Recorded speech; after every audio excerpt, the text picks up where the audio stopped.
Hey, good morning. It's Edna Keep here live with Mindset Monday. And today, I want to talk to you about how to develop the confidence to talk to a potential investor.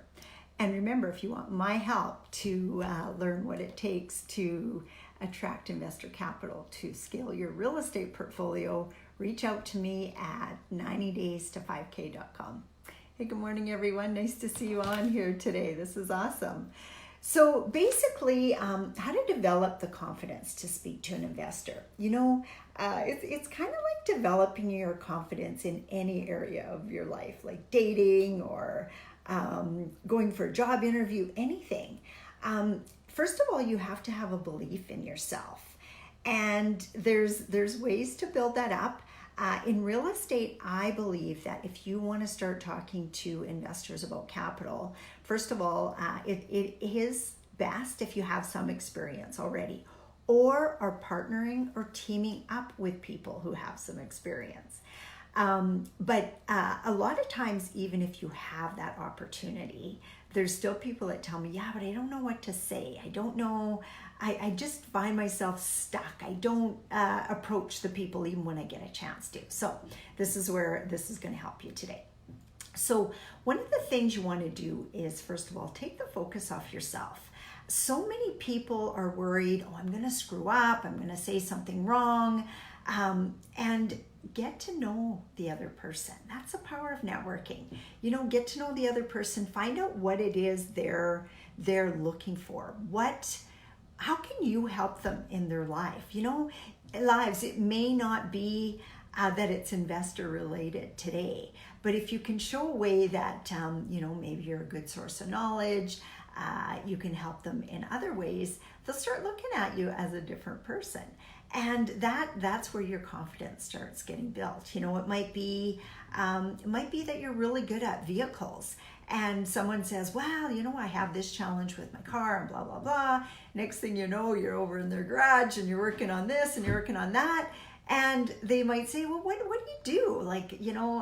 How is it that you're able to be home during the day? What's up with that? And you might say, well, I'm a full-time real estate investor, and I help people create passive income through real estate. And that is how easy that the conversation can come up. But if you look at people like their lunch, they're probably not going to be open to you. So where in your life can you start adding value to people? One of the things I teach my students is, people need to understand real estate before they'll invest in it. So maybe you start doing some Facebook videos, or maybe you start writing some articles or doing a newsletter, and you start sharing it with those people.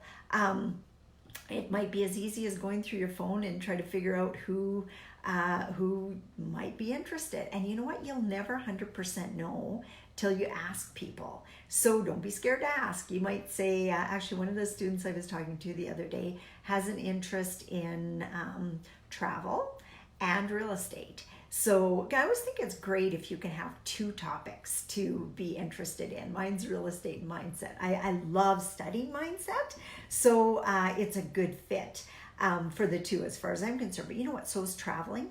So is being a mortgage broker. That can tie in with real estate. Being a realtor can. Sometimes it's just that you want to work on a lifestyle change, and you're talking to somebody who's maybe in the same field as you. And you let them know what you're doing to make your lifestyle change. What are you doing to build up passive income?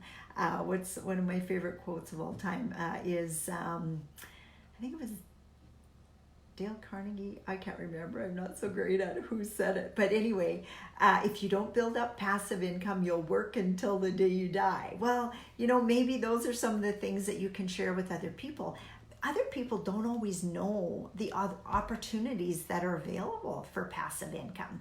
So share what you learn. I always encourage my students, if I taught you something on one of these videos, go share it with somebody, whoever, a family member, a cousin, a coworker. Not everybody's going to be interested. And sometimes they might be interested, but they're not interested just yet. So you have to show them why they would want to be interested. And it's just small things at a time. If you throw up all over people and tell them everything you know, well, there's a good chance you're going to turn them off. That's with anything, whether you're passionate about your religion or you're passionate about cars or passionate about whatever it happens to be. Maybe you're working on parenting skills, so you're so passionate about it you want to share it with other people, but not everybody wants to hear that you've got some better parenting ideas than they do, even if you're learning stuff, even if you're not perfect at it yet, right? So just think about that. Take the onus off yourself. Quit worrying about what people think about you, because it really is nobody's business, not even yours. Not your business what other people think of you. And just try to help people. Show them I was a financial advisor for 15 years. I did not understand the power of real estate. When clients used to come to me and say, and I think I want to invest in real estate, I'd say, really? You want to invest in an asset class that grows like 3%? That's what it's been in our area. And I did not understand mortgage pay down. And even though I own my own house and paid down my own mortgage, I didn't understand the power of tenants paying off my mortgage. I didn't understand the power of leverage. You can get 80 to 85% financing on that building. So you can have, $1 million asset working for you for like $200,000. I didn't understand all that. I didn't understand forced appreciation, how you could make it worth more by increasing rents or increasing occupancy and all that sort of thing. So those are all things, you think somebody's out there, they're a smart business owner. That doesn't mean they understand this.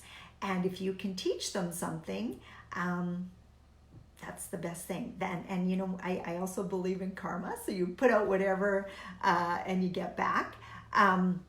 Maybe the very person that you help is not the person that's going to invest with you. Maybe it's their parents. Maybe it's their kids. Maybe it's a neighbor. Maybe it's not even anybody they know, but they were talking to somebody at a party one time and they went, yeah, I really want to get into real estate. Oh, well, you should talk to Michelle. Michelle knows stuff about real estate. I know she's working on stuff all the time. There you go. And you might not even know how that person came to you, because how often do you reach out to somebody and say, or someone phones you up and says, hey, I'm thinking about investing in real estate. Do you say, oh, how'd you get my name? No, lots of times people forget to ask. I know it's one of the things they teach us as you're building a referral market and stuff. Always ask where your sources came from, but lots of times you don't. The conversation just starts to happen. It might even seem organic, but there was a seed planted somewhere else. So plant those seeds yourself. And it doesn't have to, like I said, throwing up all over people, giving them every information just plant a seed. It might be something as simple as somebody telling you, oh, they're gonna start an education savings plan for their child, and you might say, yeah, I thought about that, but I decided to buy my kid a house instead. Buy your kid a house, but he's only 4. No, as an investment. Oh, why would you do that? Those are how those questions come up. Those are how those conversations happen. And that's where your confidence gets built. If you can help other people, they'll help you back. So the best way to build up your confidence is learn what you can and share it with people as you're learning. Sometimes people are intimidated to talk to me because I've been doing this for 12 years. And sometimes my language is not beginner language. So maybe yours is. Maybe they connect with you that way. Maybe they just already like you for some reason. And then from there, you just build on it. Make it better, get better. Practice your 30-second commercial. I always say I help people create passive income through investing in real estate. And people say, oh, how do you do that? Well, I actually have 2 ways. I help people invest in real estate, and I teach people how to invest in real estate so they can get their own investors. So wherever you can help people, those are confidence boosters in whatever field you happen to do it in. Maybe you're newly married and you're picking up hints for having a successful marriage. Share that with people. It doesn't matter. If you got travel tips, share that with people. If you got gardening tips, I still remember Marja. We took a Dale Carnegie course together, and she said, I'm going to teach you how to plant a garden in 3 seconds. And she took a flower out of a pot and planted it in her ground. And I went, wow, that's so cool. I never thought of it that way. And you can like it's something simple. One of the other students taught us how to make a Caesar. So there's so many things. And if you can help other people, that's how you're going to build your confidence. So once again, if you need my help in building your real estate portfolio, scaling it, wanting to use investor capital, reach out to me at 90daysto5k.com. Bye for now.